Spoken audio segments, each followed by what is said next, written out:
যারা ভাবেন যে পশু জবাইয়ের মাধ্যমে মুসলমানরা পশুকে কষ্ট দিচ্ছে, তারা আল্লাহ রাব্বুল আলামিনের এই রহমতের কথা জানতে পারলে সত্যি খুব অবাক হবেন। ইসলামিক পদ্ধতিতে গরু জবাইয়ের সময় গরু ব্যথা অনুভব করে কিনা এ নিয়ে একটা পরীক্ষা করা হয়েছিল।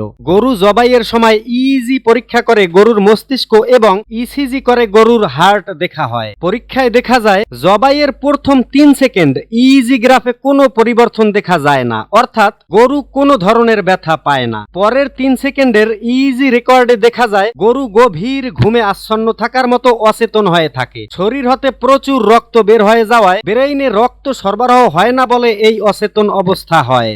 এই প্রথম 6 সেকেন্ড পরে ইজি গ্রাফে 0 লেভেল দেখাচ্ছিল, তার মানে গরু কোনো ধরনের ব্যথা পাচ্ছিল না। গরুর যে খিঁচুনি আমরা দেখি সেটা স্পাইনাল কর্ডের একটি রিফ্লেক্স রিয়াকশন, এটা মোটেও ব্যথার জন্য হয় না। এই পরীক্ষাটি করেন জার্মানির হ্যানোভার বিশ্ববিদ্যালয়ের প্রফেসর গুলজ এবং ডক্টর হাজিম। সুবহানাল্লাহ। আল্লাহ রাব্বুল আলামিন এমন ভাবে সবকিছু সৃষ্টি করে দিয়েছেন যা অত্যন্ত নিখুঁত এবং সুন্দর। সবাই কমেন্টে লিখে যাবেন সুবহানাল্লাহ।